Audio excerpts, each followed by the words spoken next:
Shabbat Shalom. Vamos a comenzar con los comentarios de la parashá número 34, Bemidbar.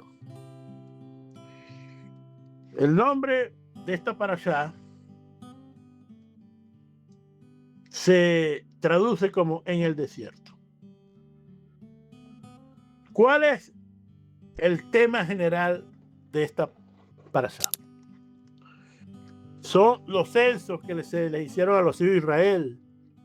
Por eso que se conoce como el libro de los censados. Igual es el censo de cada tribu de Israel. Los levitas fueron censados para su tarea, para el servicio del Mishkan. El censo también de los primogénitos. Sí, una cantidad de censos al principio y al final del libro. Ahora, esto trajo como consecuencia que el libro de Bemidbar fue traducido como el libro de números. Y esto proviene de la traducción al griego de la Septuaginta, donde se tituló Artimoi, que significa números, debido a las numerosas estadísticas, censos y conteos de población que hay en él. ¿Qué es lo que pasa? Que debido a todo esto, este libro de números se le hizo una encuesta. ¿Cuál es el libro más aburrido de la Biblia? Y adivine cuál fue el libro más aburrido de la Biblia. Números. Yo creo que si nosotros preguntamos a cualquier persona que haya leído la Biblia, probablemente el libro más aburrido es este. Hay otros más. Yo vi por ahí una estadística. Algunos decían que eran las crónicas, otros libros. Pero seamos honestos con este libro de números. Cuando abrimos el libro y empezamos a ver la lista interminable de nombres, de censos, de estadísticas, de las tribus, es fácil pensar que es un libro aburrido. Sobre todo a aquellos que no les gustan los números. Pero te voy a decir algo. Hoy te quiero demostrar que a lo que se llama aburrido en español y en hebreo se llama Bemidbar, que significa en el desierto, te voy a decir que en el desierto es donde ocurrieron los peores problemas, las mayores batallas, pero también se produjo la cantidad de los grandes milagros de Hashem. No es un libro de matemática fría, no es un libro de números, es el manual de cómo Dios nos repara en medio de los problemas. Este libro de Bemidbar, ¿no?, tiene la palabra Bemidbar en el desierto se escribe de dos formas. Y la diferencia radica en la parte gramatical, ¿okay?, en la parte del pronunciamiento. Realmente es un problema moderno. ¿Por qué? Porque la Torá, escrita por Moshe, no tiene vocales ni ningún tipo de signo. En cambio, después de séptimo, octavo siglo, fue que empezaron los sabios, para que no se perdiera la pronunciación de la Torá, para que no se perdiera la pronunciación de la Torá, ellos pusieron estos nukins, que son como señales, puntos, que hay, las vocales, para saber cómo se pronunciaba. ¿Ok? Y esto ha llegado a nuestros días y Bamidbar con E significa literalmente del desierto, haciendo referente al desierto o en desierto. Y Bamidbar con la A, con la patá, en el Dagesh de la Bet significa en el desierto. En el desierto. Por supuesto, el problema es con la transliteración. Pero que cuando tú vas al hebreo antiguo de Moshe, no, cuando tú la ves, puede decir Bamidbar o Bamidbar. Con Bamidbar o con Bamidbar. Entonces, la pregunta es, porque esto se lo estoy diciendo porque tarde o temprano te lo vas a encontrar. Mucha gente dice que esto es un problema. Pero vamos a verlo desde la óptica académica. Porque de esta manera es que tú vas a poder entender. Académica significa que el problema está en el hebreo moderno, por decirle entre paréntesis, después del siglo VII. ¿Por qué? Porque ustedes saben que hay siempre dos tendencias, inclusive hasta 3 tendencias, sobre todo en la pronunciación Ashkenazi o Sefardí. Cualquiera de las dos tiene diferentes maneras de decir las cosas. Y esto, por supuesto, cuando tú lo ves desde esta perspectiva, te das cuenta, entonces, que los Ashkenazi dicen Bamidbar y los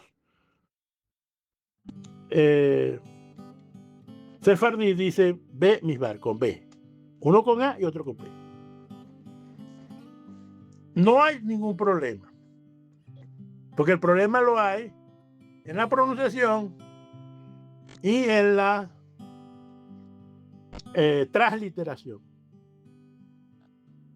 Cuando translitera a los idiomas español, inglés, etcétera, etcétera, etcétera. Pero en hebreo no hay ningún problema. Incluso en la Torá generalmente no hay el problema, sobre todo si la Torá no tiene ninguna vocales.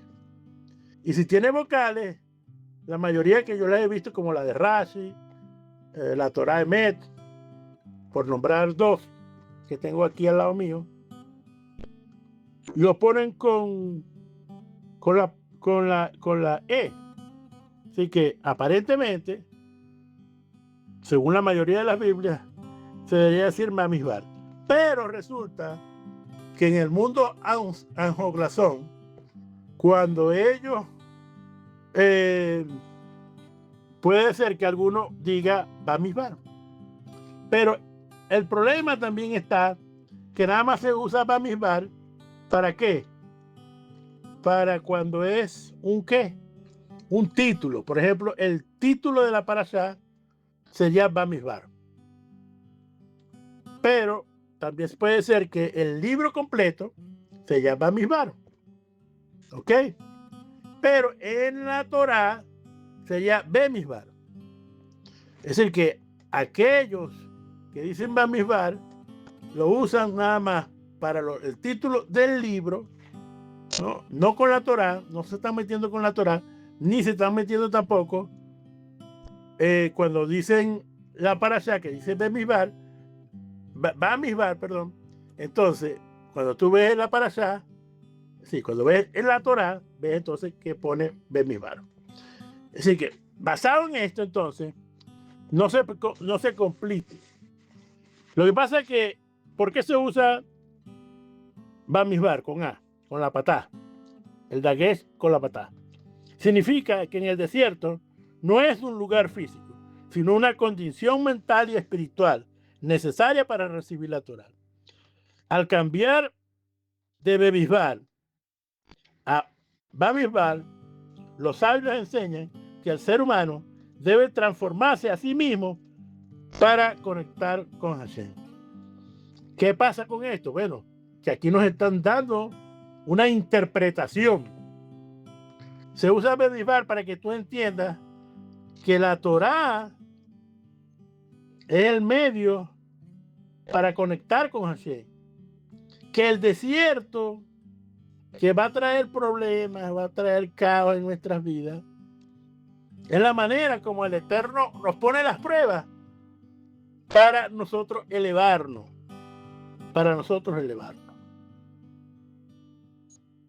recibir la Torá tienes que pasar por el desierto. Esto es cuando usted vea Bamidbar, esta es la referencia y esto es lo que quiero decir. Y la enseñanza, te vas a dar cuenta que va a ser precisamente del concepto de Bamidbar, de lo que quisieron los sabios con la palabra Bamidbar, para que te recuerdes de la interpretación que te vamos a enseñar. Como les dije anteriormente, lamentablemente este libro es un libro que sucedieron muchos incidentes negativos. Te voy a nombrar algunos pocos. Por ejemplo, el murmullo del pueblo contra Moshe por las aguas. Tenían sed, encontraron agua amarga. Entonces, bueno, armaron tremendo problemón. El Eterno tuvo que venir y agarrar una piedra para que saliera agua. También hicieron protestas masivas porque tenían hambre. Y el Eterno envía un alimento espiritual llamado maná. También vemos en el desierto cómo Aarón y Miriam hablaron mal de su hermano Moshe por Lashon Hará. Y por eso a Miriam le vino lepra. La rebelión de los espías o de los exploradores, como se conoce también, por el informe que dieron y por la manera de que la gente entró en incredulidad con la tierra que el Eterno iba a entregar, entonces decretó 40 años de castigo. Y solamente los de menores de 20 años iban a entrar a la tierra de Israel conjuntamente con las mujeres. Pero la mayoría de los hombres muertos, señores. También vemos aquí el becerro de oro, otro problema grande en el desierto. Se tuvo que cambiar la Torá. Recuerden que Moshe destruyó las primeras Torá y tuvo que traer otras Torá más. Entonces se dice que esta Torá no era igual a la primera Torá. Igual también el servicio del Mishkan y los sacrificios que le traían en el templo cambiaron, señores.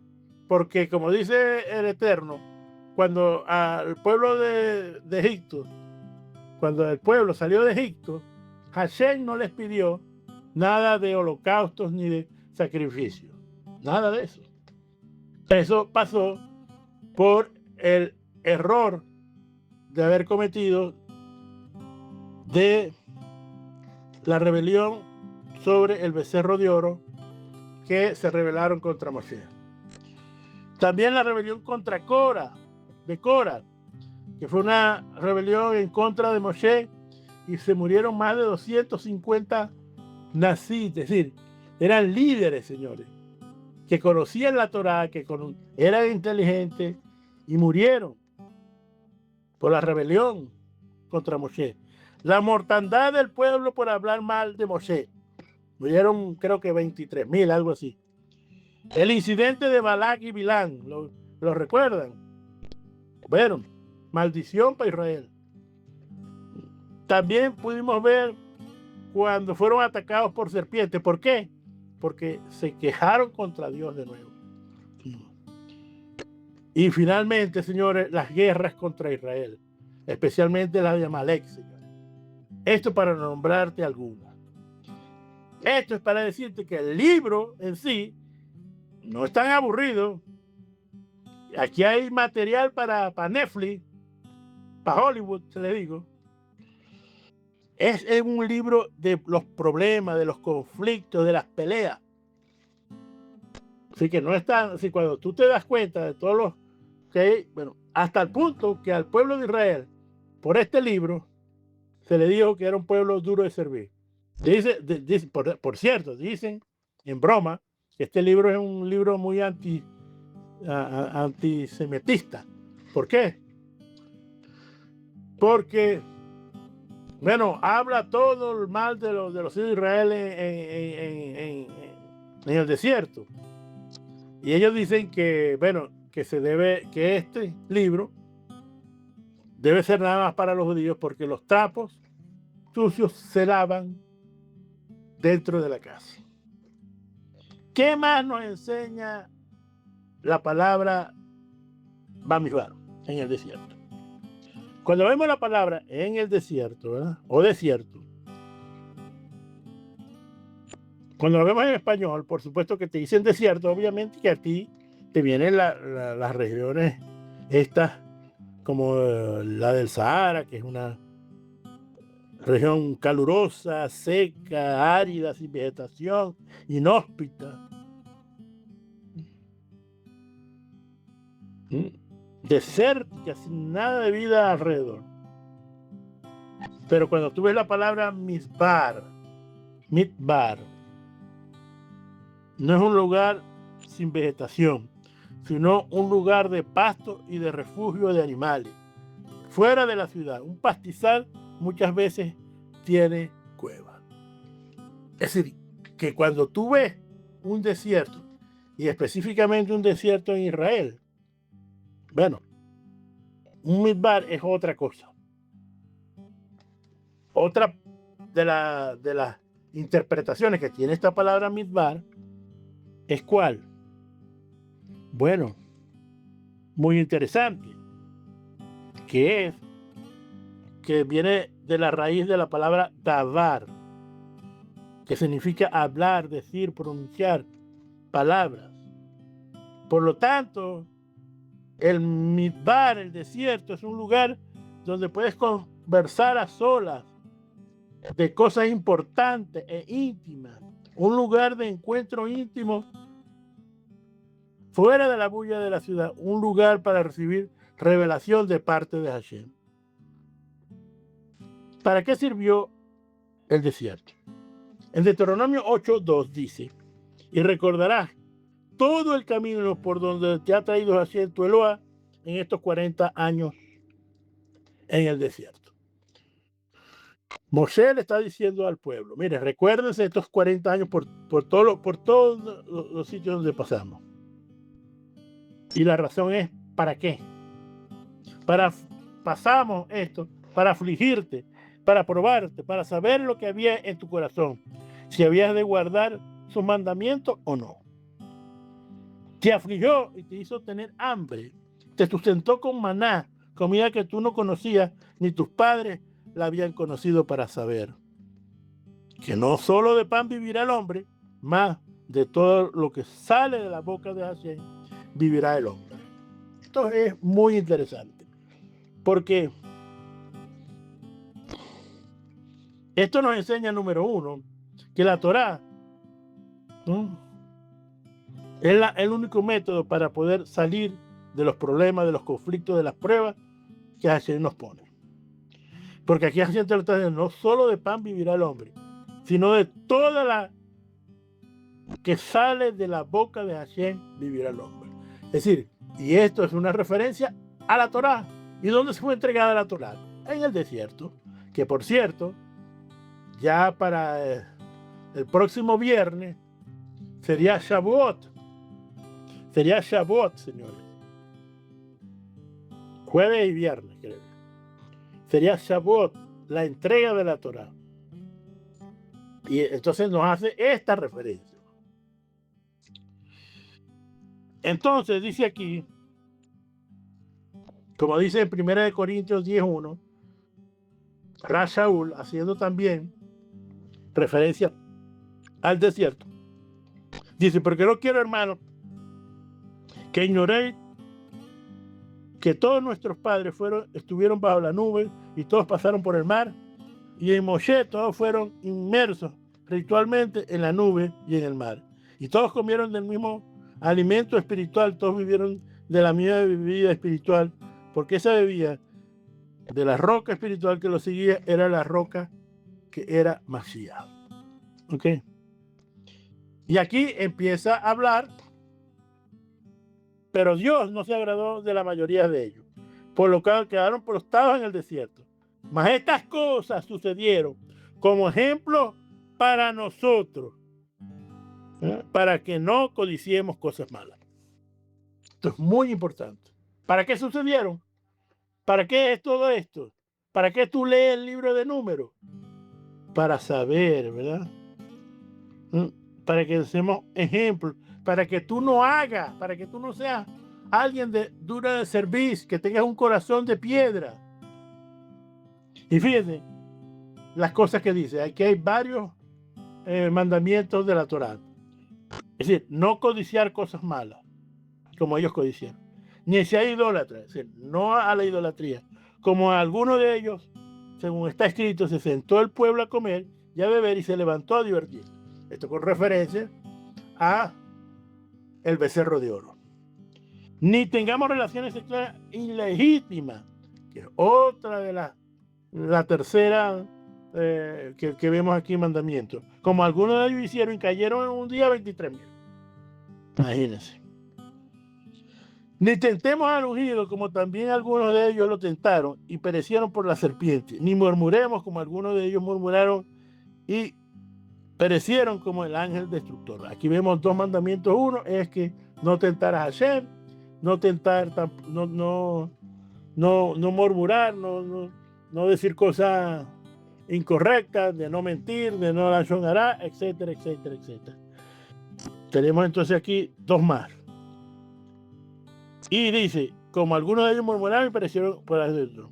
Y estas cosas le acontecieron como ejemplo y están escritos para amonestarnos a nosotros, a quienes hemos alcanzado los fines de los siglos. Así que el que piensa estar firme, mire que no caiga. Así que este libro ahora es tu guía para no caer. ¿Aburrido? No. Aburrido para el que no tiene discernimiento. Pero yo hoy te estoy abriendo los ojos de este libro. Usted no va a ver más nunca en su vida este libro con los ojos del desprecio y del aburrimiento. De aquí adelante usted va a ver este libro como un material espiritual para tu vida. Entonces, las cualidades del desierto. El desierto es un lugar para encuentro con Hashem, para recibir la palabra de corazón, como dice Oseas 2:14.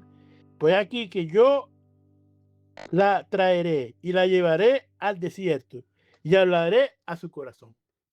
Lo que te quiero decir es que Hashem es el que te lleva al desierto. Por supuesto, lamentablemente nosotros creamos desiertos en nuestras vidas, pero esos no son los desiertos del Eterno, son los desiertos que tú mismo creas. Pero eso es otra cosa. Pero la generación de adultos que había salido de Egipto fue una generación que no dispuso su corazón. ¿Por qué? Porque tú tienes que ir al desierto con un corazón constricto y humillado, para que Hashem te pueda limpiar, para que Hashem te ponga las pruebas que tiene que ponerte, para que Hashem pueda modificar tu maxal. El desierto, entonces, es un lugar para meditar. ¿Quiénes meditaban en el desierto? Jacob, Moshe, David, Yeshua. Y eran líderes que, especialmente los hijos de Abraham, que cuidaban rebaño, Moshe también. Y estaban en el silencio meditativo del desierto. Muchos profetas encontraron del silencio del desierto con un ambiente perfecto para recibir una percepción profética elevada. Por ejemplo, la experiencia que tuvo Eliyahu, cuando dijo que había escuchado la voz de Hashem y que era una voz suave y silenciosa. ¿Y dónde ocurrió esto? En el desierto. Un lugar donde Hashem en muchas ocasiones se le revela a sus amados. Por lo tanto, señores, cuando el Eterno te lleva al desierto, entonces va a venir pruebas de parte de Hashem. Porque las pruebas son parte del plan de redención de Hashem. Las pruebas son el vehículo para que tú puedas rectificar los errores que tú has cometido en esta vida. Las pruebas son parte del nivel de Hashem para llevarte al nivel más alto, es decir, más allá del desierto, que es donde está la tierra prometida. Debemos recordar esto siempre. Las pruebas no son cosas malas. Cuando Hashem te pone una prueba, debes recordar que no ha sobrevenido ninguna prueba que no sea humana. ¿Por qué? Porque Hashem es fiel, que no odirá de ser probados más de lo que podáis resistir, sino que te dará también, juntamente con la prueba, la salida, para que lo podáis soportar. Aquí está la esencia de la prueba. La prueba la pone Hashem. Hashem pone todo el teatro. Cuando es una prueba, tú estás en un teatro. Los actores son ficticios. Los animales son ficticios. Los malos son ficticios. Los buenos son también ficticios. Todo es ficticio. Todos son ficticios. Como dicen ahora, fake. Todo es fake. Pero todo es fake. ¿Para qué? Porque Hashem tiene el control de todo. En ese territorio no te va a pasar nada. Porque Hashem lo que quiere es llevarte a que tú reconozcas tu falta, te arrepientas y entonces pase la prueba. Pero en cada prueba siempre Hashem va a poner un milagro. ¿Y por qué yo te digo esto? Porque prueba es la palabra nisa y milagro es la palabra nis, ¿no? De esto se deduce que cada prueba es una oportunidad para ver un milagro de Hashem. Pues al soportarla, para la gloria de Hashem, se va a manifestar. Y esto es el secreto de la prueba, que aprendamos a reprimir nuestra propia voluntad y dominio, que el Eterno te está poniendo en una prueba. Él tiene el control de absolutamente todo y te quiere poner en una situación entre paréntesis difícil, pero Él sabe que tú lo puedes soportar. ¿Para qué? Para que tú puedas cumplir la misión encomendada y puedas cambiar tu maxal. Es para bendición, señores. Hay otro punto en el desierto? El sufrimiento. El sufrimiento es una de las herramientas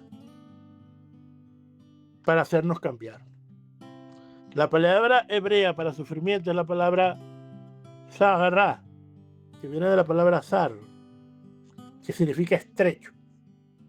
Por lo tanto, el sufrimiento, tenemos que entender que desde la perspectiva de la Torá y el judaísmo tradicional, no se define simplemente como dolor físico, porque el sufrimiento es un dolor físico o psicológico, sino como una experiencia profunda de estrechez, de desconexión espiritual o un mecanismo divino de rectificación. Es decir, cuando tú sientes escasez, estrechez en alguno de tus puntos de tu vida, eso es un sufrimiento que te he puesto de ayer. Entonces, este sufrimiento se siente como una falta de algo, como una falta de espacio, en un estado donde la perspectiva se limita y el alma se siente apretada. Entonces, estos sufrimientos tienen un porqué. Porque el sufrimiento, que sí, obviamente que es una especie de dolor, es para que tú rectifiques. Pero no es un castigo de parte del Eterno. Es un reto que te pone el Eterno. No veamos el sufrimiento como algo de mala suerte, porque se considera un reto guiado por la divinidad para beneficiarte a ti. El sufrimiento es como una muerte parcial, que enseña que este sufrimiento es una forma de muerte en parte o muerte parcial, que ocurre cuando no podemos expresar plenamente el potencial de nuestras almas. Entonces, esto es como una especie de careta que podemos tener entonces, que se nos muere cierta parte de nuestra vida, por ejemplo, que nosotros seamos padres o que seamos profesores y deja de ser profesor y esa vida muere, pero es parcial. Y a veces suceden cosas así en nuestra vida para que el sufrimiento, ¿verdad? Para que este sufrimiento restaure y pague todo lo que tiene que hacer. A veces los sufrimientos vienen por sueño y sufres muchísimo en el sueño. Cuando termine el sueño, dale gracias a Hashem y dice, gracias a Hashem. Porque es que tú, en el sueño, cuando sufres mucho el sueño, el sufrimiento es igualito como si fuera en vida. Sobre todo porque tu mente no sabe distinguir entre lo que es un sueño y la realidad. ¿Ok? También es un llamado el sufrimiento es un llamado de introspección. Cuando tienes sufrimiento, entonces tú, oye, vale, esto es un problema. Esto es un problema. Entonces, tú te arrepientes. Cuando tú tienes problemas, caos en tu vida, rápidamente debes revisar tus actos. Como dice el Talmud en Berajot 5a. ¿Para qué? Para identificar el área que tenemos que corregir, para entonces hacernos crecer espiritualmente en esa área. A veces el sufrimiento es una forma de limpiar al individuo de sus errores, para que pueda recibir su recompensa en el mundo venidero. Es decir, que el sufrimiento es un purificador en tu vida. Según la Cábala, es una rectificación del alma. El sufrimiento rectifica tu alma. Entonces, ¿por qué? Porque se ve el sufrimiento como una parte necesaria para la rectificación o reparación de las cosas, de las chispas divinas que has tú deformado o que se han caído. Este libro tiene la conexión con el famoso Seder Nezikin, que esto significa el libro de los daños, donde están todas las leyes sobre los daños. Pero es el libro de los daños, pero es para rectificar, para restaurar, para reparar, para lo que se conoce en hebreo como tikkun. Entonces, cuando estás en el desierto, estás reparando, estás rectificando, señores. El sufrimiento a menudo es visto como una bendición profunda, empaquetada de una forma negativa entre paréntesis. Es una desconexión temporal del alma y su propósito que te obliga a la persona a reaplantar tu vida para reconectarte de nuevo con la fuente. Finalmente, señores, nosotros tenemos que aceptar el sufrimiento. Al aceptar el sufrimiento con amor, no con resignación, bueno, ¿qué más me toca? No. Es una forma de convertir la aflicción en una purificación espiritual, sabiendo que este sufrimiento, todo es para bien. Todo es para bien. Inclusive este sufrimiento que yo he tenido. Cuando tú tienes esto, entonces el sufrimiento va a purificar tu alma, señores. Hay otra de las cosas del sufrir que lo vemos en el libro de Job, donde incluso podemos ver que los justos pueden sufrir. Y las razones divididas están más allá de la comprensión humana y enfocadas en el misterio y en la desconfianza. Vemos entonces que el sufrir, incluso hasta los justos, deben de sufrir. Porque a veces el justo no sufre por él, sino por otras personas, porque tiene que limpiar la estirpe de otras generaciones. A veces un justo tiene una enfermedad grave y uno dice, Dios mío, ¿qué habrá hecho esa persona que se veía tan justa? Algo malo hizo. No, señores, está tomando el peso de ancestros, está llevando maldiciones ancestrales. ¿Y por qué? Porque es el único que tiene la capacidad como justo de recibir, de sufrir lo que hay que sufrir para poder entonces limpiar la estirpe de tus antepasados. Puede limpiar la estirpe de incluso 4 o 5 generaciones, señores. Señores, el objetivo final del sufrimiento en el pensamiento judío es convertir lo estrecho en una expansión espiritual, en una fortalección de tu vida, de tu fe y de la conexión con el Creador. En otras palabras, ¿verdad? Sufrir viene de corregir, disciplinar, instruir. Y Hashem nos ha mandado a sufrir, ¿verdad? No para castigarnos, sino como un maestro de disciplina, como el padre que corrige a su hijo. Entonces, señores, cuando tú te apartas de la Torá, en ese momento aparecen los sufrimientos. Hablando de todas estas cosas, ¿verdad? Ya para finalizar. Señores, en el desierto habían ciertas condiciones. A veces decimos, no, estamos en el desierto y tenemos hambre, tenemos esto, tenemos... No, fíjense, escuchen bien. En el desierto, el pueblo de Hashem, había una columna de nube que los protegía del sol de día. Y había una columna de fuego que los protegía del frío de la noche. Y de los animales y de todo eso. Así que había protección de parte del Eterno.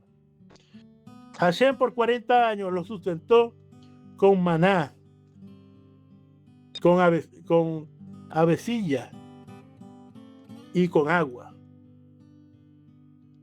Durante los 40 años, dicen los sabios de Israel, que la ropa no se desgastaba ni se dañaba. Y que los niños, la ropa iba creciendo con ellos. Había ese milagro. Y por supuesto, la gente no se enfermaba. Señores, el desierto. El pueblo aprendió a cambiar su mentalidad de esclavo a libre, de cambiar de servir a Hashem con motivaciones adecuadas. Fue donde tuvieron un verdadero encuentro con Hashem, aprendieron a conocer a Hashem en el desierto. Allí donde fue que conocieron en verdad su amor y su misericordia. Lo conocieron como proveedor, protector y disciplinador. En el desierto, donde vieron la necesidad de organizarse para poder estar unidos y aprendieron a no tener miedo y a confiar en él. Cuando tú estés en el desierto, tú que estás escuchando la enseñanza, no pienses que algo extraño estás pasando. No pienses que Hashem te ha abandonado. No pienses que eres un pecador y eres demasiado malo. No pienses que Hashem te está castigando. No pienses en las cosas, que por qué las cosas te están yendo mal. No pienses que las demás personas te han fallado. No pienses que las cosas eran mejor antes. Señores, ten por seguro que Hashem está más cerca de ti cuando tú estás en el desierto. Ten seguro que Él te está transformando tu carácter. Ten seguro que todo es para bien. Ten seguro que hay personas que te aman. Ten seguro que va a venir milagros en tu vida. Ten seguro que el Eterno te llevará a un nivel alto. Y por supuesto, te va a llevar a un lugar maravilloso, más allá del desierto, que es su tierra prometida. Cuando hacemos un resumen, tenemos que entender por qué Hashem usa el desierto. ¿No? Señor, el desierto es un lugar libre y sin dueño. Y la Torá no se dio en la tierra de Israel para que nadie se adueñe de ella, incluso el pueblo de Israel. Es gratis y accesible. Y conceptualmente, Señor, como es un territorio libre, así es la Torá. No tiene dueño y es libre para todo aquel que desee estudiar Torá. Conceptualmente, señores, el desierto representa el espacio mental de nosotros. El desierto representa aislamiento y silencio meditativo. Por lo tanto, tú tienes que meditar cuando tengas un problema.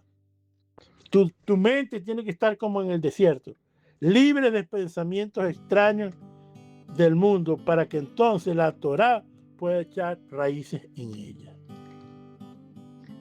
¿Por qué el desierto es un lugar de pruebas y sufrimiento? El error común pensamos que el desierto es un castigo. No. El sufrimiento es para corregir e instruir, señores. Para que tú puedas entonces, ¿verdad?, rectificar lo que tengas que rectificar. El sufrimiento obviamente que llega cuando nos apartamos del Eterno y de su Torá. Y es la disciplina amorosa de un padre para hacernos que regresemos, que hagamos teshuvá, que nos arrepintamos. Señores, necesitamos que cuando estemos en el sufrimiento, donde vamos a recibir el sufrimiento con amor, señores, no con resignación, como les dije. Entonces, es la herramienta para convertir eso que está tan estrecho para la expansión espiritual de tu vida. Hay un enemigo en el desierto, y ese es el miedo. ¿Por qué? Porque es la principal emoción negativa.